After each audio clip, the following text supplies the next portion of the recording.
Welcome to another episode of the Award Central Podcast. I am your host, Ricky Valero. On today's episode, we are going to be giving our latest predictions in the 4 acting categories. This is our January update for these categories. We're smack dab in between Critics' Choice and Golden Globes. The Golden Globe are going to announce their winners this Sunday. Critics' Choice happened this past weekend. We broke down our predictions for that as well. But we're inching closer and closer to the January 22nd date of the nominations being announced, which should be a lot of fun. As always, joined by my partner here, Benji. How are you, bud? Very good. Thank you, sir. Happy to be back once again for another episode. We definitely haven't spoken for a week. So, yeah, it's good to be back. Yeah, it's definitely fun just for the simple fact that we're going to be interested to see how things kind of unfold over the next couple of weeks. We have some stuff happening, but you know what I mean? There's certain things in this acting categories that we feel like we're playing with the idea of the right people being in the right spots, but we're not 100% positive about that final slot in several of these categories, right? Correct. It's going to be an interesting few weeks, in my opinion. I feel like it's going to be telling. I don't believe like we have a real strong tell on outside of like some crazy wins, right? I'm talking crazy wins, like Ethan Hawke wins at Critics' Choice type stuff. You know what I mean? And the Critics' Choice already happened while we're filming this, but it's that to me is just like where I'm like, man, what could be interesting enough to happen that really like shakes the radar for us? But you know, I played around last night. I've been jockeying with my predictions, obviously, as we always do. And I feel pretty confident as of this date of what my picks look like. But nonetheless, I feel confident, which means they're all going to be wrong. So any warm words before we dive into this week's batch of episodes here of talking about the acting categories? Oh, man. I mean, for warm words, I'm not sure if I do have any. It's just put a helmet on. This may get a bit bumpy. That is for sure. And I am going to get my predictions up here. All right. So what we're going to do, what we do each and every week, we're going to talk about some nominees on the bubble, maybe some people that we think that still have a chance to be in that thing and you know to be in that list. But best supporting actor, it's a category that feels like it's starting to take form. I feel like I'm pretty confident in the 5. I feel really confident in the 5 with a character or two on the outside looking in. How confident do you feel in your 5? Confident on my 5 with one outsider that I don't think's really been discussed much. All right. Well, who's the outsider? Talk to him. So, I think that when BAFTA nominations come out, well, this is the interesting thing, actually. BAFTA nominations are after Oscar nominations. However, I feel like Oscar morning we could wake up and one of the 5 could be snubbed for Andrew Scott for Blue Moon. Then when the BAFTA nominations come out, we'll see that Andrew Scott was nominated for BAFTA, and we'll see that how that would have correlated, say, if the BAFTA nominations were before the Oscars, like they usually are, and like how they bloody well should, to be honest with you. Because when I kind of have a look, as much as I hate to say it, I think Adam Sandler for Jay Kelly is kind of done. I don't think Delroy Lindo's getting in. I don't think Jack O'Connell's getting in. So then the only kind of threat I think that could be to this 5, that seems pretty set, would be Andrew Scott. Now, it could very much just say this 5 the whole season. However, it's really rare to be this early into it without many other nominations and just be this set. So I am expecting there to be some sort of move around, or at least some sort of shake up before we get the Oscar nominations. I mean, because I look through the rest and it's like, well, I don't think Kevin O'Leary is going to get nominated. Jonathan Bailey's definitely not getting nominated. William H. Macy for Changing is definitely not. So if I had to kind of choose one potential upset, it may surprise people, but it would be Andrew Scott. Yeah, I don't hate it. I don't hate it, especially like I said. My big thing about Blue Moon is I can't figure out if it's real or not. And I know it's like, oh, it got the Golden Globe, it got Critics' Choice. Critics' Choice has got 6, which really when you have 6 nominees, it really doesn't shake out the way that you really want it to, because you'd rather have things have 5 just based on that. You know what I mean? I'd rather have 5 just so that I can trim some fat. And then, of course, on the Golden Globe side, you're looking at 12 total nominees. You know what I mean? So it doesn't really fairly shake out. And then you're talking about a acting category. Was he nominated in comedy? Was that right? Am I right in saying that? Ethan Hawke, yes. Yeah, so you're talking about a comedy category that wasn't exactly the strongest of all strongs while you're there either. So I don't know if I feel confident in Blue Moon or it's just this weird thing that's happening. You know what I mean? I don't know. And I feel confident, like understanding, like, I mean, obviously when we talk about actor, you know, you can't talk about that category without talking about Ethan Hawke. So I kind of like the idea of, if it's a player, where else could it pop up? And you know, screenplay is a possibility. This is a possibility. You know, supporting actor is a possibility. But I would assume he's not in your 5. You're saying he's on the outside looking in, right? Yeah, he's on the outside looking in. So that being said, I'm sure we have the same 5, but our 5 could be in a different order. What is your order on your 5 right now? 5 to 1. So number 5, I've Jake Willardy for Frankenstein. Number 4, Paul Mescal for Hamnet. Number 3, Stellan Skarsgård for Sentimental Value. Number 2, Sean Penn for One Battle After Another. Number 1, Benicio del Toro, One Battle After Another. Yeah, I have the same 5. I just have Jacob and Paul swapped. I think Frankenstein is a stronger film than Hamnet is. I feel like Frankenstein is rising the ranks, and it has been. I mean, we've talked about this. We've been talking about this on the podcast now for over a month now, maybe 2 months, month and a half. Frankenstein's really got that boost that it needed over those last month and a half, and it's gonna take some below the line categories. We're talking about a category where, you know, we're talking about where Gilmore could be in the conversation for director. You know what I mean? So there's a lot of different things happening out into this reality that we're looking at. So I just feel like Frankenstein has become a more threat of a film than Hamnet has. But I mean, I feel confident in this 5. I really do. I feel like this is probably the 1-5 that if I was predicting like that's going to shape up like this, it would be this 5. I feel confident in this 5. So that, of course, moves us over to, let's have a little bit of fun with Best Supporting Actress. This one, I feel confident in 4, and then it kind of falls off from there. You know, when you look at some of the other players, Odessa's in the conversation. Maybe Gwyneth is in the conversation just because of Marty Supreme love. Woonama's there. Emily Blunt's for some reason still here, just because of the nomination at Golden Globes.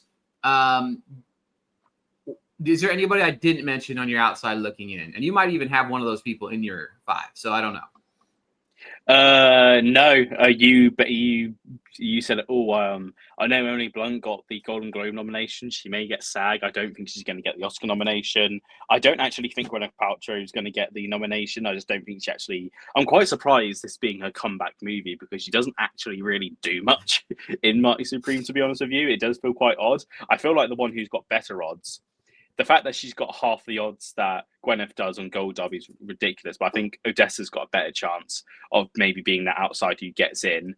Ariana Grande for Wicked for Good, I will call it now. I think she's done. I think Wicked for Good is just going to get craft categories and nothing else. So yeah, that's where I stand with outsiders. So Ariana's not in your 5. Nope. Interesting. All right, let's talk about that 5 then. What is your 5 through 1? Number 5, I have Wunmi Musaku for Sinners. Number 4, Elle Fanning for Sentimental Value. Inga for Sentimental Value. Tiana Taylor for One Battle After Another. And then my number 1 is Amy Madigan for Weapons. Again, my number 1 and 2 could really kind of shake up, but that's like my top 5. I mean, the order isn't as relevant as much as, you know, these are the ones I think are going to get nominated. The thing about it is I don't count Ariana Grande out for a nomination because anytime you hear people talk about the film and talk about the love for the film, it's centralized at Grande, right? You know, it's centralized on her. It's quote unquote her film. It's quote unquote her arc, et cetera, et cetera. So I still have her in my 5. I have her at 5. I almost swapped her with Fanning. I just feel confident. I don't know. I feel confident she's going to get nominated. I really do. I actually feel confident in my 5 in this category. The more I talk about this category, I feel confident in it. But Ariana 5, Elle Fanning 4, Inga 3, Amy Madigan 2, Tiana 1. Nice. I mean, I feel pretty good in this. I feel confident in 4 or 5. I think sentimental value. I think if there is going to be a snub in this category or a person left out that'll shock people, I don't think it's Ariana. I think it's Elle Fanning. I think Elle Fanning could be snubbed. I completely agree with you on that one. Yeah, because she's good in the film, and I think that she's worthy of awards accolades. I feel like if I'm talking about Inga, Madigan, Taylor, I feel like she's the weak link of those. And then Ariana has the strong backing of Wicked in other categories. Sentimental value does as well. But I could see a scenario where Elle Fanning is the oddball out of this category, more so, in my opinion, than Ariana Grande. Mm-hmm. Fair play. Fair comment. We'll see how the season goes. I mean, I think Fanning could be in trouble when it comes to a SAG nomination, but I think BAFTAs will really go for sentimental value, and I think that she'll get in there. And then that leaves her in a pretty good spot. But I don't disagree. I mean, I think she could get in everywhere and then face a shocker snub. And then maybe we could have some wild outsider pick. Supporting actress often does. I mean, do you remember when Judi Dench got nominated for Belfast? Yeah, over Balf. That was insane. Yep. That was wild. Yeah, that was insane. All right, let's go ahead and move on to let's do Best Actress. Okay. My 5. I think my 5 hasn't changed since the last conversation we had, except for maybe some jockeying for position. I was very much on the Renata winning campaign until the recent run of Rose Byrne, but we could talk about that in a minute. But outside looking in, who's on your outside looking in right now? I hate to say it, and it doesn't make me feel good. I've got one outside looking in, and it's actually Chase Infinity for One Battle After Another. I think she deserves to be nominated, but with just kind of the conversations around that film and how it, and I feel a bit kind of gross saying this, but it's mainly the male actors who are getting a lot of the attention. That with the fact that she's young, and there's going to be a lot of kind of, well, is she more lead and supporting? And in my opinion, if I'm being honest, I think she's actually more supporting than lead. But nonetheless, I think that there are a lot of contributing factors that go against her. She's very much my solid number 6. And if, spoiler alert, if Seyfried or Stone start dropping off, she's easily going to be taking that place. But as of now, she is my number 6. And then, yeah. Shall I go into my 5? No. I agree with you in some elements. I think you know what I mean. I hear I hear the why. I just don't know. Like I think I know where your 5 are, like who your 5 are, and that's I kind of in my head imagine what your 5 will look like, which is fine. We'll talk about that in a second. But yeah, I mean, I don't know. Like there's like 6, and then it's just like, what is going on with the rest of these people? Almost. Yeah, but, no, it's not a good year for actress. I mean, to be fair, like this top 5 is great, but as soon as you get past the top 5, it's like, oh no, we really didn't have that many great performances. What do you got? My top 5? Yeah. So number 5, I've got Emma Stone for Begonia. Number 4, Amanda Seyfried for Testament of Anne Lee. Number 3, Renata Reinsve for Sentimental Value. Number 2, Rose Byrne, If I Had Legs, I'd Kick You. Number 1, Jessie Buckley for Hamlet. Yeah, my number 5, Chase Infinity for One Battle After Another. Mm-hmm. 4, Amanda Seyfried for Testament of Anne Lee. Renata Reinsve for Sentimental Value. My number 2 is Jessie Buckley for Hamlet. And my number 1 is Rose Byrne for If I Had Legs, I'd Kick You. Nice.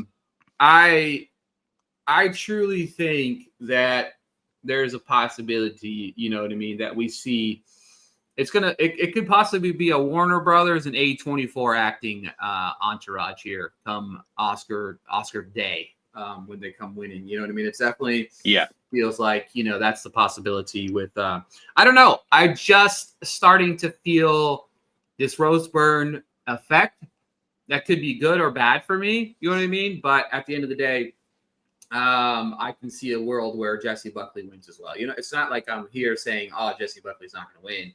I just feel like Rose Byrne is going to win SAG. I really feel strongly in saying that. I feel strongly in saying that. I mean, and I can completely see why. I think actors specifically are going to really love going for a performance like that. But when you come to the Oscars, and especially BAFTA, who are very good at predicting Best Actress, I think they're going to go with Buckley.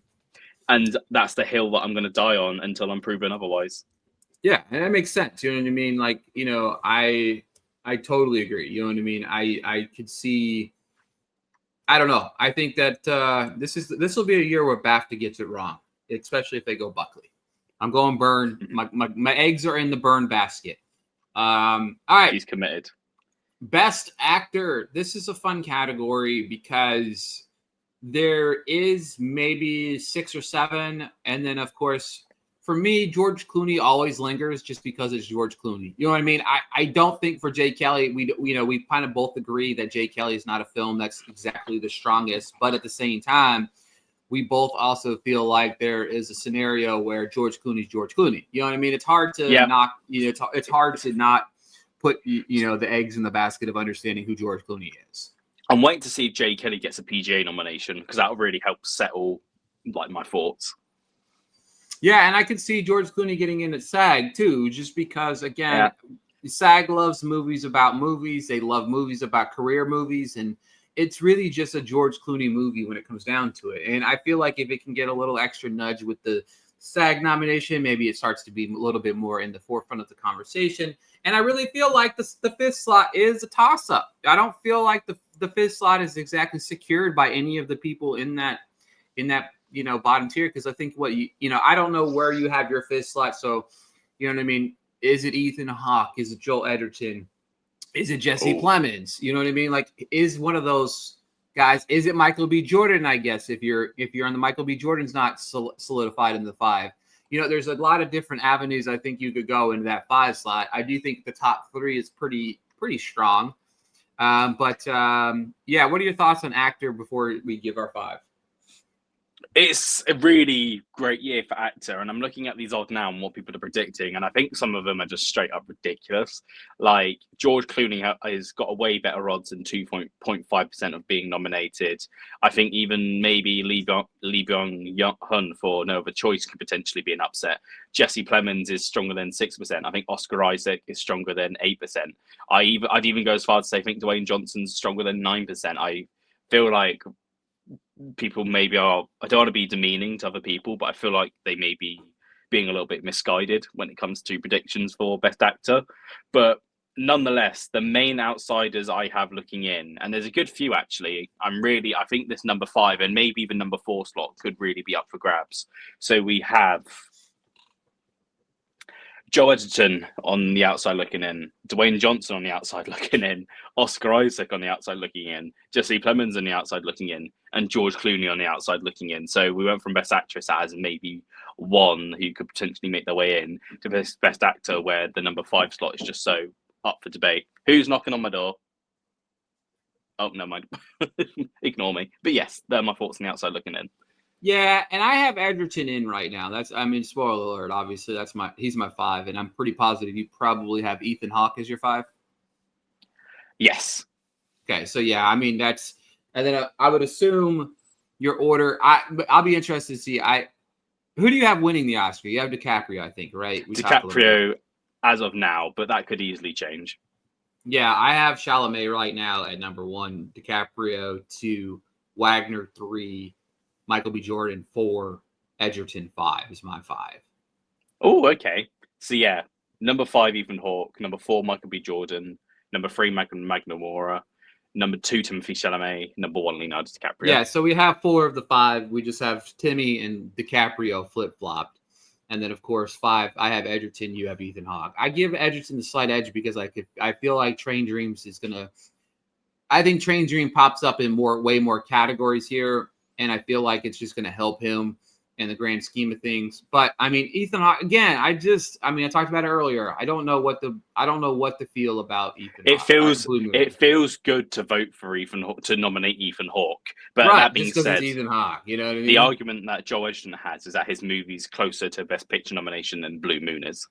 Right, exactly. You know what I mean? And it's such a, I don't know, like this movie is just so weird to me. Blue Moon, that is.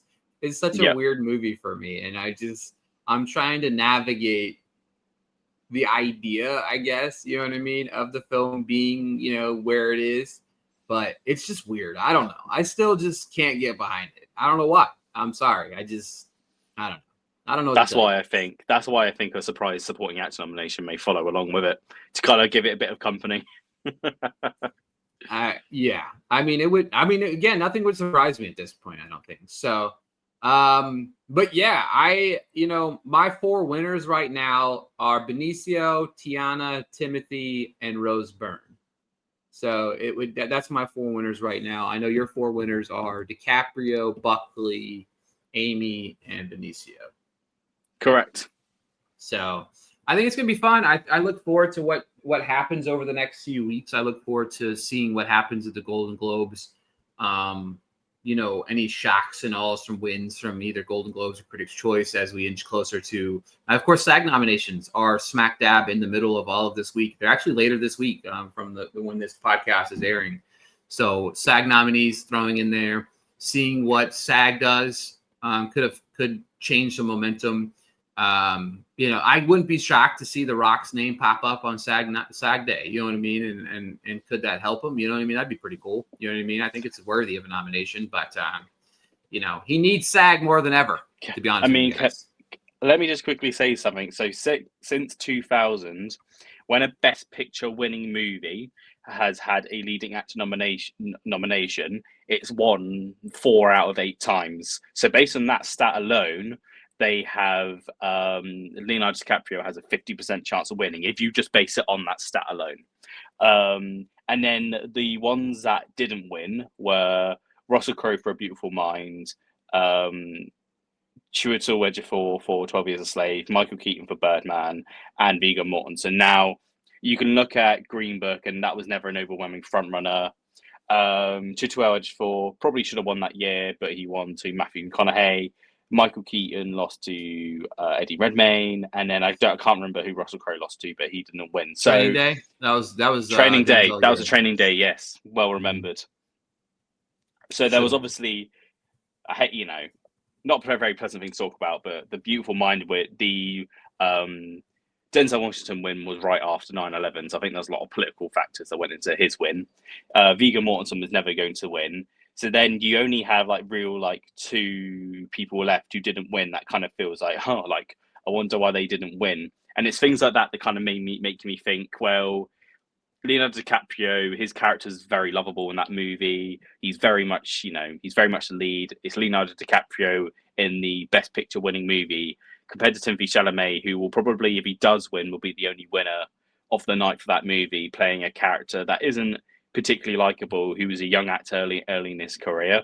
Wait a minute, hold on, time out. Are you telling me that Marty Mouse is not the most inspirational character of all time that I've been reading on the internet? No offense. Let me just say something about that. I love the performance. Not a big Marty Supreme guy. I don't remember. I think I gave it 2.5, maybe 3 stars. I think it's just not a very good film. I know you like it and people like it. I'm cool with it. Whatever. To each its own. But my problem with this film is this sole thing that he's an inspiration to others. He's not an inspiration. Understand. He's a bad human being. How is this man the American fucking, this just awe-inspiring human being that all he did was lie, cheat, rob, push, steal, rob people at gunpoint? Like, he did all of these things. Yeah, no. That sound like that can make you president of the United States, for fuck's sake. You know what I mean? Well, yeah, no. But, that said, I don't know. That just, to me, it's weird. I love what he's doing. I love the push. I love what he's trying to do. I don't want to know what the downward spiral of him losing looks like, because I feel like he's gone all in on himself. And I can appreciate that we live in a world where somebody has the confidence in their ability to be great at what they do. You know what I mean? And I think that's what society as a collective whole misses. I miss that in football, for instance, like quarterbacks in football. When quarterbacks in football had the confidence, like, I am the best player in the world. I feel that. Like, you watch Lionel Messi, you watching the best player for the last however many years, he is good at what he does, and he knows it. You know what I mean? Like, there's a confidence level and understanding in how good these individuals are. When certain athletes hit the field. It's okay for athletes to sit there and say, I'm the best at what I do, or I want to be the best at what I do. But for some reason, it's not okay for Timothée Chalamet to say, I want to be the best actor. I feel like I'm acting on this level and I belong on this level. There's nothing wrong with Timothée Chalamet saying that. And I'm sick and tired of people being critical of this promotion of it. Oh, it's arrogance. Sure, maybe it is. Maybe it is a little bit. Maybe it is a little conceited. Maybe it is a little bit, whatever. But it's okay to be comfortable enough in yourself that you believe in yourself, that you are as good as you are at what you're doing. And I wish people would leave the kid alone for it. Oh, and for the record, I completely agree with you on everything that you said. However, you can't ignore the consensus and how most people feel. Do you know what I mean? That's a part of what we do. Well, no, for analysing sure. the season. Yeah, absolutely. But I feel like it's the same people that are critical of athletes that believe that they are good. Like it's the same people critical of LeBron. Whether you think LeBron is better than Jordan, that's a decision for other people to make. But LeBron is simply one of the greatest basketball players to ever play the game. It doesn't matter how you feel about LeBron. You have to look at LeBron. And when you look at Timothée Chalamet's filmography, he's pretty damn good. You know he's done well. He has gotten, you know what I mean? And yeah, sure, he's got a long career in front of him. And when you look at Marty Supreme, the film is simply him. It is him. It is Timothée Chalamet. That film doesn't work without the committed performance. I completely agree with you, but do you think his performance is on the same level as DiCaprio? Do you think DiCaprio's worse? Not worse, but do you think DiCaprio gives a stronger, weaker performance? I think Michael B. Jordan gives the best performance of all of these guys. I do. I feel like I rewatched Sinners last night. I feel like Michael B. Jordan's performance, and yes, I understand it's 2 different roles and technically 3. I've actually seen that conversation where it's technically 3 when he turns into the vampire because it's Smokestack and then the vampire version of himself. Yeah. And I even feel like if people watch that end credit scene, like we watched last time, my wife watched it and she's like, I was like, wait for the end credit scene. That end credit scene is phenomenal in Sinners as well. Like I believe Michael B. Jordan gives a better performance than the other 2. However, if I'm talking about DiCaprio or Chalamet, I lean Chalamet. I really do.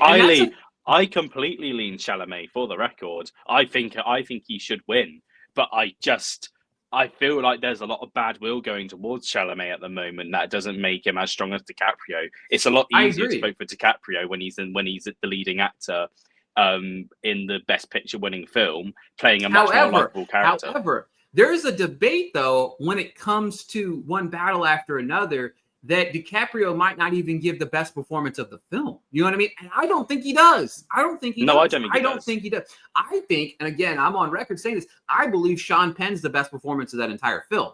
And then I think it's Tiana Taylor. Then I think it's Chase Infinity. Or no, I think it's Tiana Taylor, then DiCaprio. And I love Benicio. Benicio adds a nice little, flavor to the back half of the film. There's a more gravitas to the film towards the back half of the film. But I feel like, to me, it goes Penn, Tiana, DiCaprio. And I still say the only reason I say Tiana so high is because I feel like we talked about this on the podcast. I feel like Tiana's arc, all but small in the beginning of the film, the back half of the film carries this emotional weight of her character that is in every character in the second half of the film is impacted by her decision making. Oh yeah. So and I think we discussed this in a previous pod. You know what I mean? But it's like, to me, it's like there's an argument that DiCaprio doesn't give the best performance of the film. But there's not an argument that anybody gives anything close to Timothée Chalamet and Marty Supreme. Like his performance is at his worst. Like I can't wait to revisit the film. Like I have it, so I'm gonna watch it. And I've been wanting to rewatch it. I don't think I'm going to like it any more better because I feel like there's glaring holes in the script that really annoy me. And I feel like the reception, it doesn't affect how I feel about the movie. It affects how I view people's view of the film because Marty Moose is not a good person. He's not. And it's like the people that are championing him, that he's this inspirational character, dream big, it's dream bigs everywhere. I hear you. But watch the film. I don't know. Sure, he chased these goals, but I feel like there's an emptiness to the end of the film that I don't want to talk about yet. It's just came out, but there's an emptiness to the end of the film that doesn't make any sense to me either. And that's where another thing. He's a You bad. know, He in the film he comes across as a bad person who does a couple of good things, but he's still a dick by the end of the movie. He yeah. only does what he does at the end of the movie because he got what he wanted. And I feel like what he got was empty still. I Yeah, still feel like it was empty. It was like an empty. It would be like the equivalent of Tom Brady playing his entire career to win a Super Bowl. Now, of course, he won, 6 Super Bowls, so it's a different conversation. But you're playing your entire you're playing your entire career to win a Super Bowl, but then you don't win the Super Bowl, and then you go to the Arena Football League and then win the championship in Arena Football League. That's the equivalent of what Marty Mouse did in Marty Sabri. He wanted to be on the biggest stage of them all. Never made it to the biggest stage, but ended up getting this consolation prize in front of, a couple hundred people that ended up like what? A flip of a switch, then he changed. He's like, oh, now I'm going to go be a dad? No, fuck that. That pisses that me and that, off. and I will agree, and I do agree with you that that very like ending of the movie kind of just felt a bit just odd. Like you see him be this whole one person, this whole movie, then all of a sudden he just like magically changes. That was weird. And I didn't like that. And I also agree with you that I don't like. I think it's a dangerous sentiment that's being shared around about the movie that he's like a role model and this is how you dream big. Like I'm all for chasing your dreams and dreaming big, but doesn't mean you had to be a complete dick about it and cheat, lie, manipulate, threaten your whole way through it. But again, it's stuff like this. I mean, and you're here defending Timothy Chalamet, but even you have these opinions that I think could potentially maybe go against Timothy. Yeah, and I think but the problem with that is you have to be able to separate, and that's our job. Again, as you said, it's our job as film critics and awards predicting, whatever you want to call what we're doing here. It's our job to recognize, though, yeah, he was a fucking asshole. Yeah, he was a dick, and he was all these things, but he did a pretty damn good job at doing it. You know what I mean? And I understand at the end of the day, it's like, oh, well, he's a shitty character. How can we give a shitty person an Oscar? Well, we've done that before. Hello. You know what I mean? There's been plenty of shitty characters, and we even talked about like Denzel Washington Training Day was not a good person. You know what I mean? That character was not a good person at all. You know what I mean? And won the Oscar. But I mean, there's a lot of characters over time that we really have given Oscars to. So that's a dumb conversation. But I feel like there is a level of that in voting, though. When it comes down to it, when people look at voting, it's like, oh, well, Leonardo DiCaprio made me feel good about myself because, people, Oscar voters, we've come a long way, even since the days of Green Book winning Best Picture, even though we did have, here we go. Like, even films like Coda and whatnot, it proves that Oscar voters tend to like to go for the movies that just make them almost like feel better about themselves, if that makes sense. Yeah, exactly. I agree 100%. And I feel like we've far lost the plot. I feel like sometimes, and I wish sometimes when people are talking about movies and talking, because like my thing is when I critique a film, at the end of the day, I didn't love Avatar: Fire and Ash. I have reasons why I didn't like Avatar: Fire and Ash. Okay, but will people with the one-sided mind frame of I love Avatar fans are terrible. Like they're just like I put them in the same bubble as like Snyder Cut fans. Like they like calm down. You know what I mean? I get it. When you have the one-side emotion, you have to be able to go into a movie like this is like one battle after another. We both had anticipations through the roof for that film, right? If I go into one battle after another and it sucks, I'm going to tell you it sucks. Even if it was my most anticipated movie of the year, I'm still going to tell you that I'm disappointed. 28 years later, for example, I was so excited for that film, and I think that movie is absolute dog shit, and that thumbs up proved it. But I feel like that movie sucked. You know what I mean? I hated that movie with a passion. You know what I mean? But you have to be able to do the split that difference. And I feel like that's lost in what we do is if I'm excited for a film and I tweet about a film or I post social media, I'm so excited for this movie. I can't hate that film. And that's really become a bad part of this space that we live in. You know what I mean?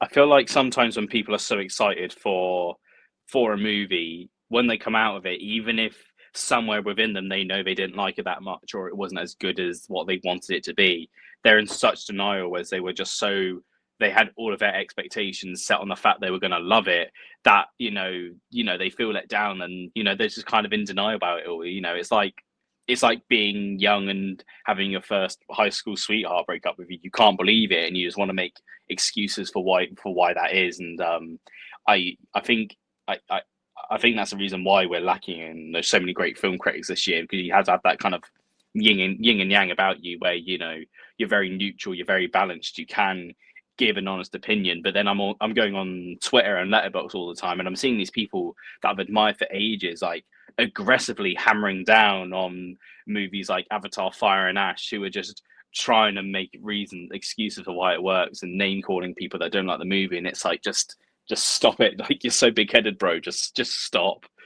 And the thing about it is like, get lost in the sight of it is like, Avatar: Fire and Ash didn't like the movie, right? But I still want to see it thrive at the box office. I want to see all movies thrive. Marty Supreme didn't like Marty Supreme. Yeah, I'm in the middle. I gotta stop saying I didn't like it. I liked it, but I didn't like it. There's a lot I don't like, but there's a lot I like about it. Maybe I'm gonna rewatch it. But that said, I still want to see it thrive at the box office. I want to see every movie that, even if I like it or don't like it, thrive at the box office, because that's what we want. You know what I mean? But that's, I know we kind of got off on a little bit of a tangent here, but I think it's a productive conversation that needs to be heard. And it's a productive conversation that needs to continue to be had, that it's okay to like movies that you were excited about. Or to not like movies that you were excited about. It's okay to like them as well. You know what I mean? But exactly.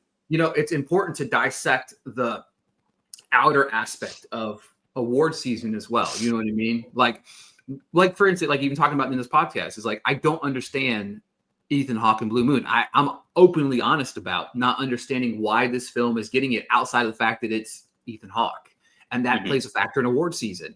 It's Ethan Hawke. People love Ethan Hawke. Ethan Hawke is coming off a TV show that's also well received in The Lowdown. It's Ethan Hawke. People feel like, you know what I mean? If you look back, I think how many Oscar, like he has one Oscar nomination, or is it two? I think he has 2 Oscar nominations for Training Day and Boyhood.